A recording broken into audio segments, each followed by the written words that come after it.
Force special show. With me is my co-host, the renowned journalist and political analyst Salim Bukhari. And of course, joining us today from London here is the Pakistan's former finance minister and senator, Ishaq. Well, we'll be talking mainly on Pakistan's economy, the economic affairs, and of course, amongst other things, how we can get things better together. So welcome to the program, Ishaq Sahab. But my first question to you is, why is Pakistan's economy dwindling and is in a state of crisis? It is the total incompetence, misgovernance, lack of understanding.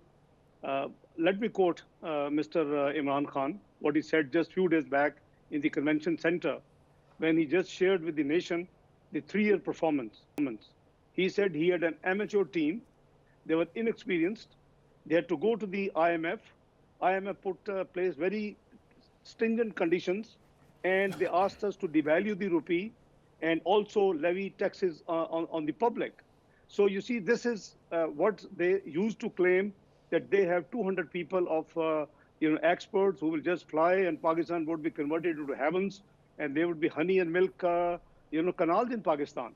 So this is most regrettable that after 3 years, we are now listening all these stories, and Pakistan economy has been grounded even before the corona landed in Pakistan. Ishaq Sahab, my question is that there has been a history of previous governments presenting one mini budget after another, but not a series of mini budgets, as we have seen that in 6 months' time, there are 6 to 7 price hikes in petroleum goods. And so is the condition of the dollar. If you look at the dollar, the way it is going up, shooting up skyrocket, what do you think? Where is the mistake that the regime has made, which has resulted into this kind of an economic crisis? Bukhari Sahab, in my humble opinion, I think they did not have the proper experience to deal with the IMF. They had actually, even before entering into a program, they had delivered their wish list to let the rupee slide massively, let there be heavy taxes on the people of Pakistan. And then that sliding of Pak rupee actually has triggered inflation in Pakistan massively. I mean, can you imagine that Mr. Imran Khan used to, if you recall, say on container that 1 rupee devaluation would cost Pakistan 100 billion rupees, which is true. But now, can somebody ask him that PMLN left at 115 rupees to the dollar and the caretaker left it at 122 plus? So now it is 170 as of today. So can somebody ask Mr. Imran Khan that 48 rupees devaluation of Pak rupee is, somebody can answer why and how it slided massively and mercilessly? You see, the problem is that when it is imported, mainly it is a massive import inflation in Pakistan. They let the rupee loose. They had no heart to just, be mindful that the rupee is just devaluing is going to bring a heavy inflation.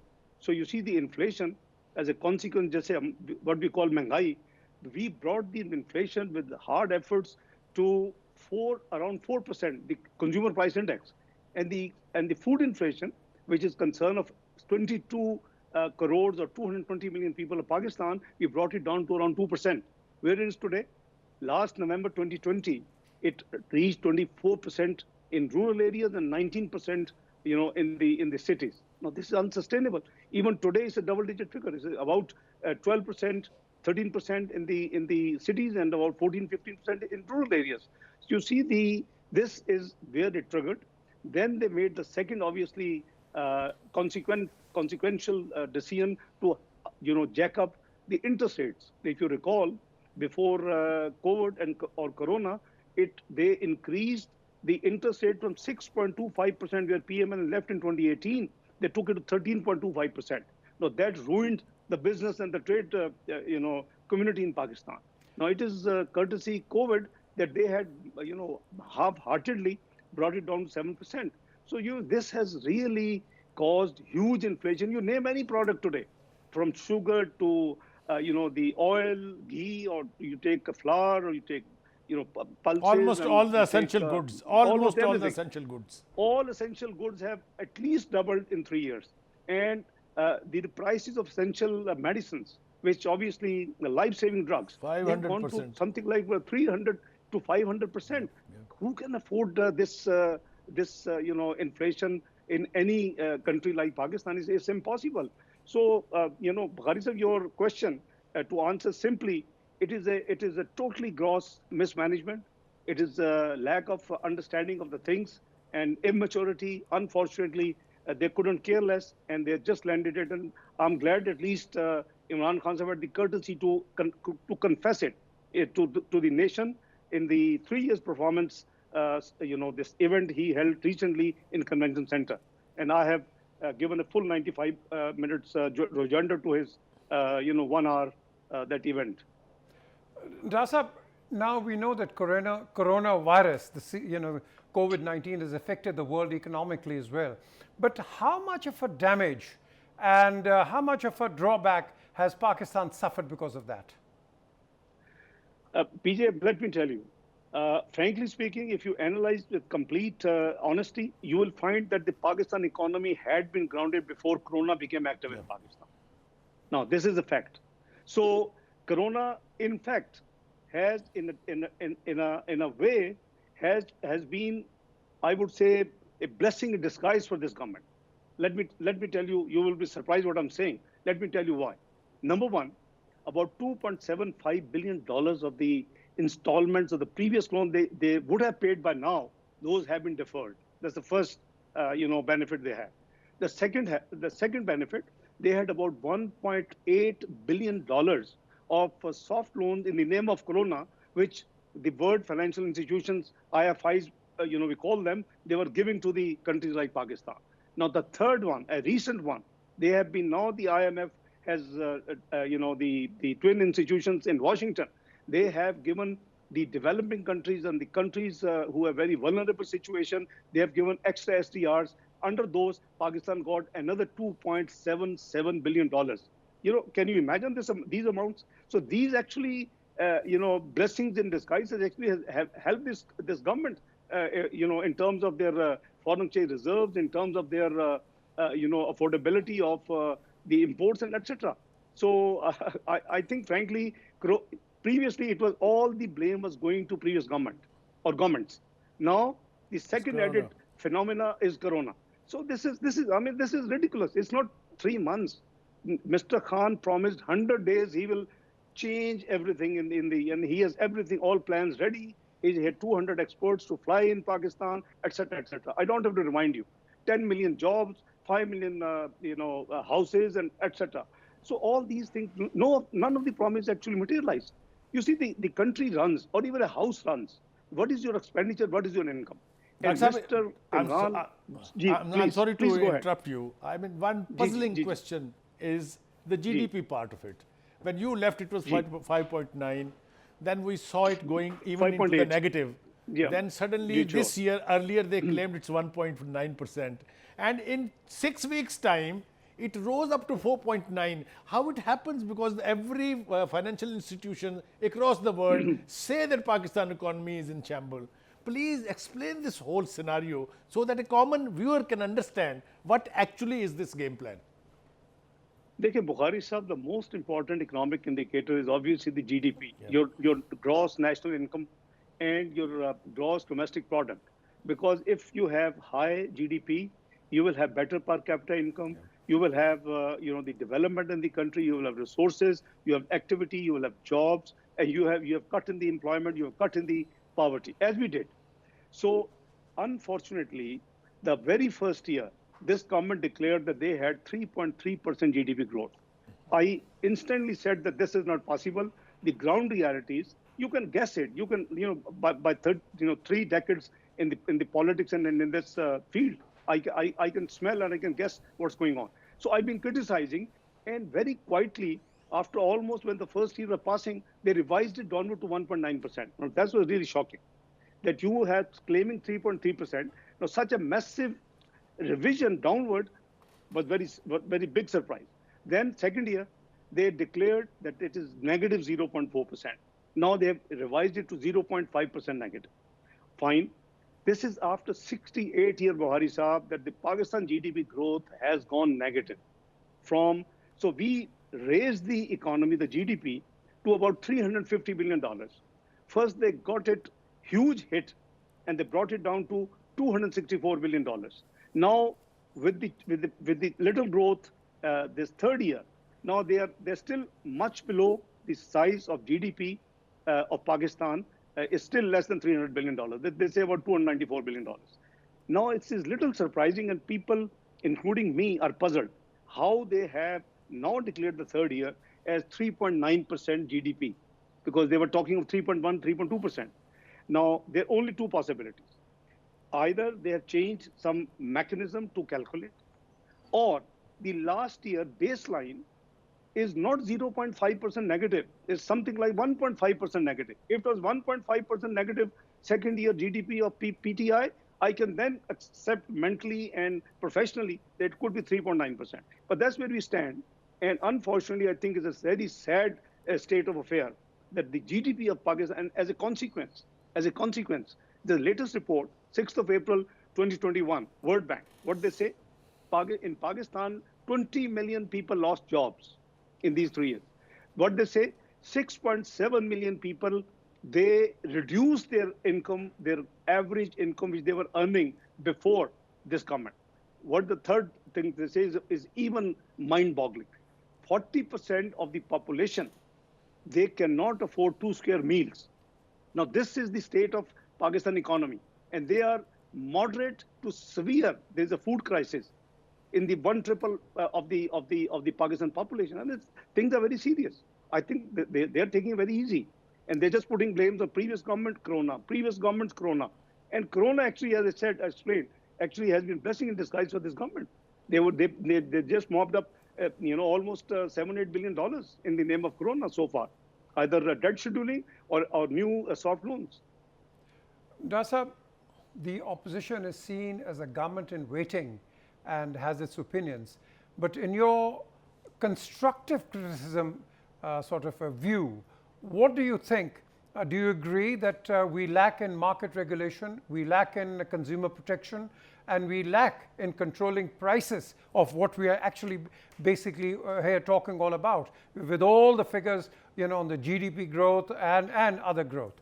Do you agree on that? Yeah, PJ, I can't agree more. Absolutely. You see, we have a very poor, the private sector, the consumer protection societies as you have in the Western world. So the role of the government is very crucial. We used to have National Pricing Monitoring Committee.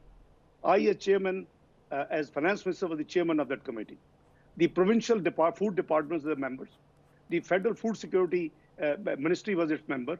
The relevant secretaries were its members. We used to study every month, the prices of the essential commodities. You think, it was just gifted to us that the food inflation, we brought it down to 2%? No, you have to work for this thing. And particularly in a country where there's no consumer protection societies, civilized, there is hardly any work. So, the government has extra responsibility to handle it. Now, that's why, there's the same number of sugar mills, the same families are in sugar business, which were in our time, 2013-18. But why sugar could not go beyond 50s? It remained between 52 to 55 rupees a kilo. Why it is today 110 and 115 rupees? Because, see, there is no governance. Similarly, atta. Similarly, atta, because, we left it at 30 rupees kilo, it is now 80 rupees kilo. We left sugar 55, it is, almost 110, 115. We left this ghee is about 140, is 335. You name anything. It is at least doubled in these 3 years. Now, which means it is 33% increase in price per annum. Have people's average income increased by that proportion? No. So that's why people are crying. So PJ, what you said, as I said, is a very important thing, that government has extra responsibility in countries like Pakistan or all such countries. And we were performing that duty. If there was any big variation in the essential daily use commodities, I used to just create hell for the departments. And we used to take actions, corrective actions. I used to call the Economic Coordination Committee meeting immediately. and discuss with them, take fiscal and other measures in order to just curb that any shortage or any hike in price. But these people are not bothered.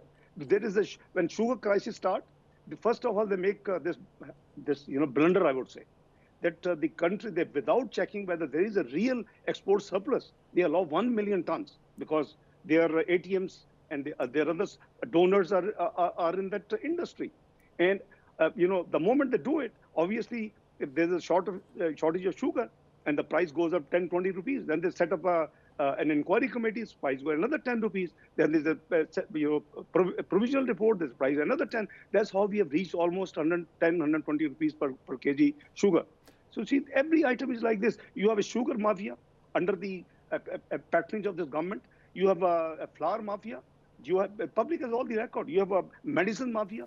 You name it. The mafias are within this umbrella of this government. And let me tell you, if you just take 4 items, sugar, people used to pay annual, they buy 350 billion rupees of worth of sugar in this country. Now they're paying 700 billion. People used to pay for atta, for flour. They used to pay 950 billion rupees per annum. The same quantity they're buying now for almost 2,000 billion. The electricity, they were paying almost 1,000 billion, the higher units, 8 rupee almost average. Now they're paying 22 rupees. They're paying almost 2,500 billion. You just take 4 items, you will find that these few mafias are robbing the people of Pakistan by 6 to 7,000 billion rupees per annum. Okay, and look at the country. Bukhari Sahab will put up a question in a minute, but we'll just have to go for a short break, and shortly after the break, we'll continue with the show.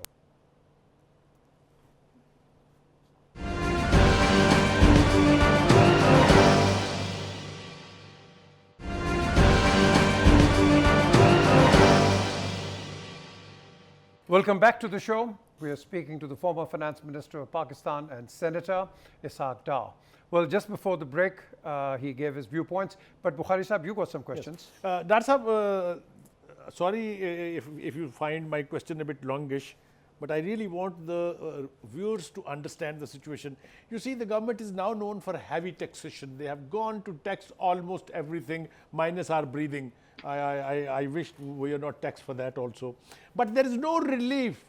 This is very unfortunate to see that in the budget, there was no raise in the salaries of the government employees, leave alone the private sector, low paid income group. Then the way they are dealing with the IMF, which you initially mentioned at the outset of your conversation, that if we have to implement all the conditionalities that IMF is asking us to follow, where do you think we will stand tomorrow? The nation will suffer more and more, or do you think there is a way to have a relief? Bukhari sir, it's a very sad state of affair. As I said, that in the very first year, they had put almost 500 billion rupees of new taxes. Now this year they claim that they have leveled no new taxes on the public. Now let me just count 2 taxes and you will be shocked. Their general taxes increase was almost 294 billion, and they had almost 119 billion reliefs, which they were selling all the time after the budget. That we gave this concession, we reduced this tax, that all added up to 119 billion. Now you can imagine, despite claiming that there is a tax-free budget, the third budget, they still had almost 200 billion worth of new taxes, number one. Number two, may I remind you both gentlemen, just pull your library, the clips, what Imran Khan Sahab used to shout on the container, and what his Arastu used to speak on the floor of the parliament, on the National Assembly. That, we are levying a rogue tax. The petroleum development levy should not be there. The prices of petroleum at 65 rupees petrol is too expensive. I hope you remember all those statements. Now, what is the state of affair today? We collected total petroleum development levy, the highest, on the petroleum products, less than 200 billion, about 190 billion. How much they are collecting and projected to collect this year? 619 billion rupees. My God. 400 billion going to come from your pocket. On top of that, the idiocy of letting the rupee slide like anything. Now that is also an extra burden because the letter you were importing, for a dollar, and you were paying 115 rupees when PMLN left. Today you are paying 167 rupees or 170 today as of today. So you see these things, and on top everything, they even increase the rates of petroleum development levy. So from 200 billion petroleum products we used to collect, and we were, criticized like hell. There is a whole, Yeah. list of detail I can give you. Their clips, their even Mr. Imran Khan tweeted 1st of January 2018. I remember that. So you see, this is unfortunate that none of the promise he made to the nation he has actually delivered. Everything has been either abandoned or taken U-turn or even done totally, contrary to the promise. So this sad state of affair is causing the anxiety in the people. Their net income, as you said. By the way, they gave 10% increase to civil servants this year, and later on, they through a supplementary. I don't understand why. Through a supplementary grant with the cabinet approval, they gave to the security establishment of Pakistan 15% additional. If you intended to give 15%, why you were shy? Put it in the original budget. Now, this supplementary grant will be approved next year. So they initially announced 10% increase across the board, civil and armed forces, and later on, within weeks, they just had cabinet to approve 15% additional for the armed forces. Fine, but why to do in this way? What is your problem? I have no idea. Be transparent. Bring in the parliament. Yep. Why get it approval next year? So they will be doing supplementary grants, and because there is no allocation in the budget for that 15%.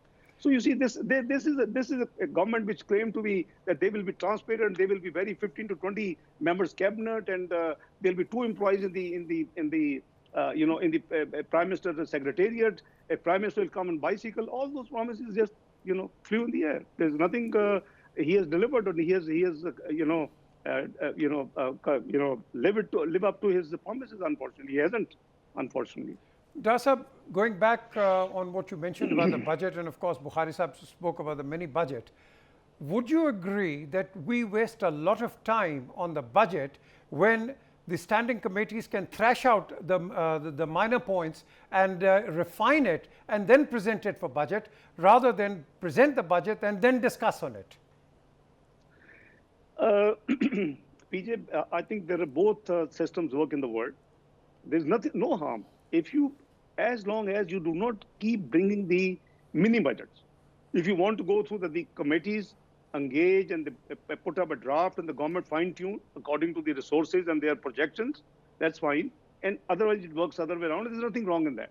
The problem is nothing as per budget works in the country. They look at their revenue project. You see, any home, any business, or any country, it all depends on how much revenue you are generating, and you have to live on that, and you have to do what they say, make sure that you live within certain means available. Now they promised, if you recall, again, I'm quoting Imran Khan sahab. What he used to say? Ishaq Dar ne 5 saal double kita hai revenue, मैं 1 saal में double करूँ. I hope you can watch in your library the clip. He promised to the country that I will increase the revenue, which we increased from 1946 to 3,850 billion, almost 96-7% in 5 years growth. He said he will do it 1 year, 100% growth. 8,000 billion rupees he will generate, double of what we left. Where we stand today? The first year was negative growth of 12 billion. It's unimaginable. After 23 years in Pakistan, checkered history, the revenue collection, the taxes collection went down 12 billion. Year 2, they camouflaged and they did jugglery. They released the tax refunds of 100 billion through a supplementary grant from Ministry of Finance. That's now Auditor General objected rightly after few months, and that was not right. 70 billion they withheld the tax, the refunds. If you reduce the 170, so second year was again flat. Now this is the third year, and first time in 3 years they have been able to show some revenue growth of around 21-22%. Now this average for 3 years is 7%. The expenditures have been sky high.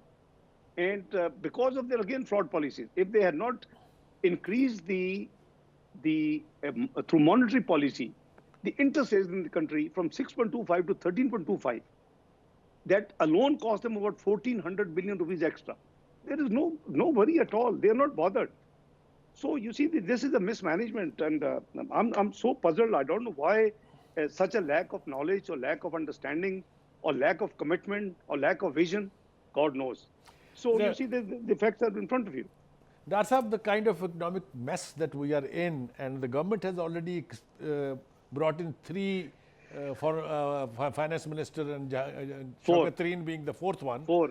Do you think he will sail through this economic crisis that the nation is now confronting? I remember, if you allow me to recall, Asad Umar saying when he presented the first budget, the nation will have to scream a little, followed by another statement by Firdaus Ashikawan, the nation has to scream even more. Now those screams have been converted into the sobs. For God's sake, tell us, how can we best sail through this crisis? Bukhari sir, first of all, there has to be clarity and the leadership and the ownership of the right structural reforms the country needs. They have virtually wasted everything we have done. Pakistan, in its entire history, including the dictatorial periods, where they can do whatever they like, their word is final. Pakistan never been able to complete the 12 quarterly structural reforms, which we call IMF program. PMLN was the first and the only government which first time in the Pakistan history completed the IMF program as per the structural reforms agreed, and we started in July 2013 and we finished in September 2016, the first time. So first of all, if you recall, if I can bring to your attention the past history. January 2013, again you can vouch and verify, the global financial institution, whom we call IFIs, International Financial Institution, stopped giving extra new dollar to Pakistan. We were declared macroeconomic unstable country. We were projected that no matter which political party comes in power after the general elections of May 2013, Pakistan will have to declare the sovereign default on its foreign loans and commitments maximum within seven months. This sword was hanging at that time, right? You're right. All these swords. I'm just reminding you and your viewers. And this actually happened in January, February. Obviously, when you come, you introduce reforms. Within a month, we gave in 5 days budget. Within a month, I signed with IMF program. We are prepared. We have done our homework as PMLN, that if in case we win the election, we don't have to say that मैं खुदकशी कर लूँगा, मैं इधर नहीं जाऊँगा, मैं उधर नहीं जाऊँगा, and उधर ही फिर जाना पड़ा. So you should have been prepared for the country, and otherwise तो you're not a political party at all. So what we did, and we used to be told, and I'm sure you would recall, that Pakistan would need 6 to 7 years to come out of the macroeconomic unstable situation. I'm just reminding you the facts. 2013, first quarter. Now, where Pakistan landed in 3 years, all structural reforms, first time program completed, highest GDP growth, lowest inflation rate in Pakistan, lowest interest rates of 5.25, your revenue growth going on average 20%, your GDP growth highest in about 13 years. What else you want?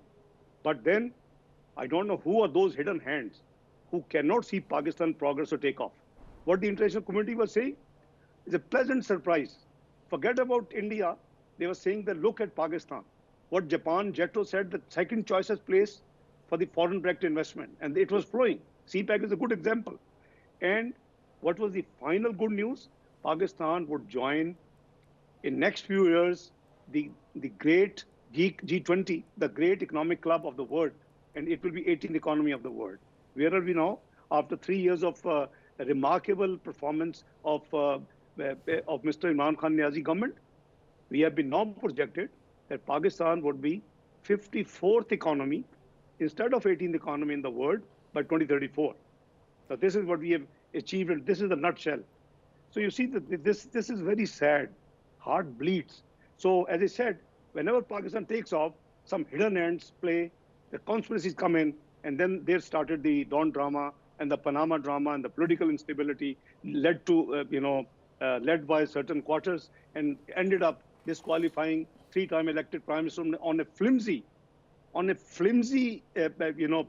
akama, which is the resident permit or visa basis, that he did not declare 10,000 dirhams receivable. What a joke.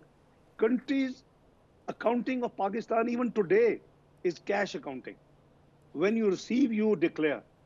Not that you have to recover, and you have not recovered, you don't have to declare. The country's accounting system is on cash basis. We are not on accrual.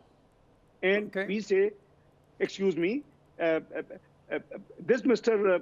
Prime Minister Nawaz Sharif, you had that, the visit visa, which had a 10,000 salary, which from your son company, you have not received, but you should have declared. And this is the basis to send him home. Dr. Dasab, now you have to clear this. Did you violate the Fiscal Responsibility and Debt Limitation Act? Is that correct? Every government, PJ, let me tell you, who introduced this Fiscal Responsibility and Debt Limitation Act? Ye khadam hai. I started the work on fiscal. There was no law in Pakistan. I borrowed one of the World Bank Pakistani origin, Dr. Tariq Hassan, from President Wolfson in '98. And I asked him, he said, Mr. Finance Minister, we understand you're very, workaholic, you work too much. Tell us if we can give you some human resource and support. And I said, give me this Pakistani origin person, and I want to put him on some work. And I got this work triggered, but then there was a coup. And so this law actually initiated by PMLN and by me as Finance Minister of Pakistan. So this law was introduced in Musharraf era, and it is obviously called Fiscal Responsibility and Debt Limitation Act, according to which your public debt to GDP should not increase more than 60%. But if it does, if it breaches, then you have to go and report to the parliament. No government has ever been able to contain this 60% so far. This was my wish list. Obviously, I did not place 60% limit. It was after we left. Perhaps if I was there, I might have opted for 75 or something. We are a developing country. We have to just go the expansionary phases in Pakistan so that you can take to the. We are not the 10,000 per capita dollar income country. We are only $1,500. We took it to almost 1653. It was down almost $180 per person. So you see, we introduced this bill. Yes, you are right that we could not manage it. We left in 2018, by the way, the debt to GDP at 72.5%. Can somebody ask PTI government where it has taken in 3 years? And what improvement they have shown? They are already 83.5% debt to GDP. So yes, every government has breached it. It was 60% was not PMLN decision because we did not introduce the law. I triggered this work, but it was done after the coup. And it was introduced. We'll just go for a short break. Shortly after the break, we'll continue with the show. Stay with us.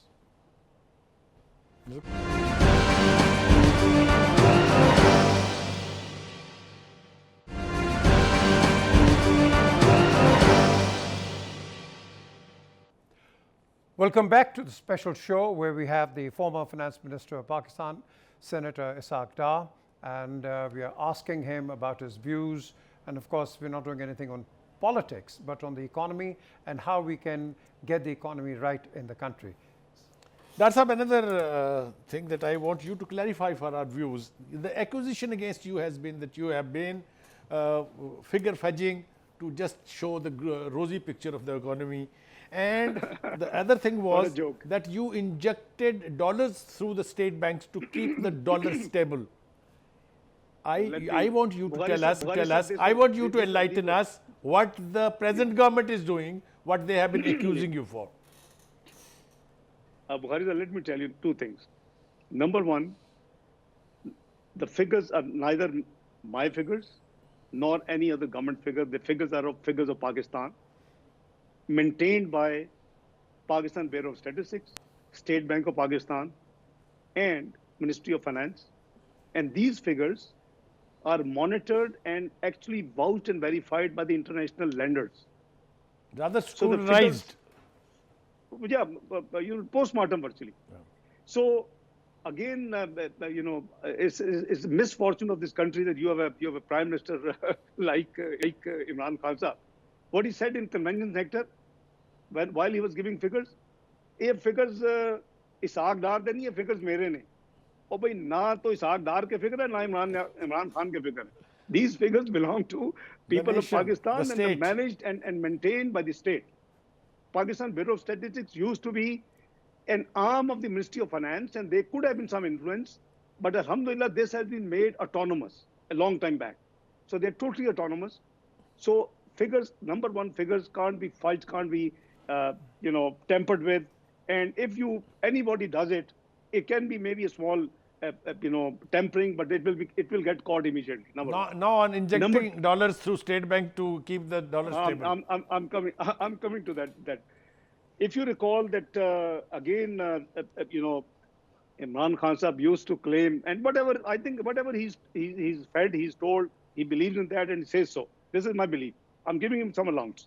He used to say that Ishaq Dar pumps $2 billion a month to maintain the rupee dollar parity down, if you recall. Yep.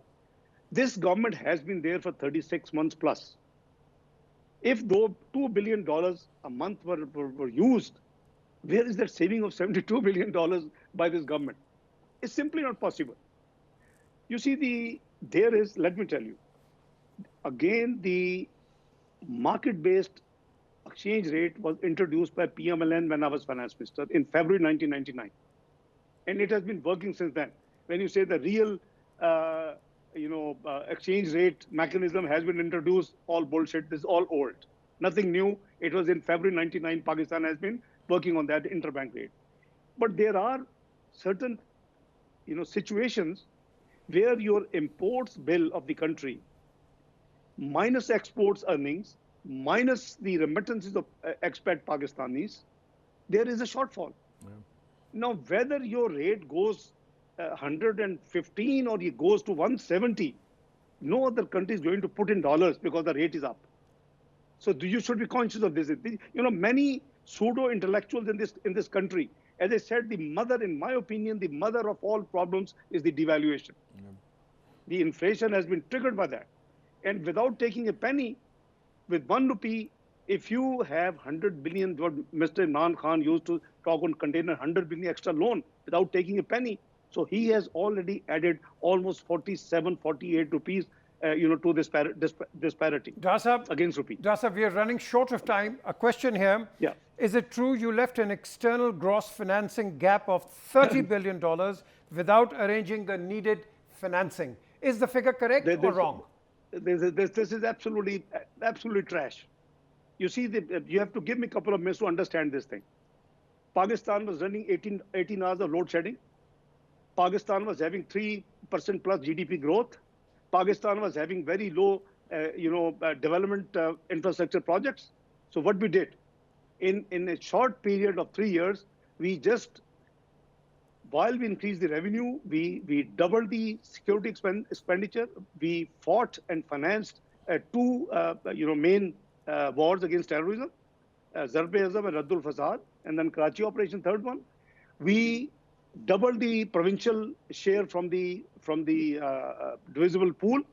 We more than doubled, 2.5 times the development expenditure. There's no free lunch.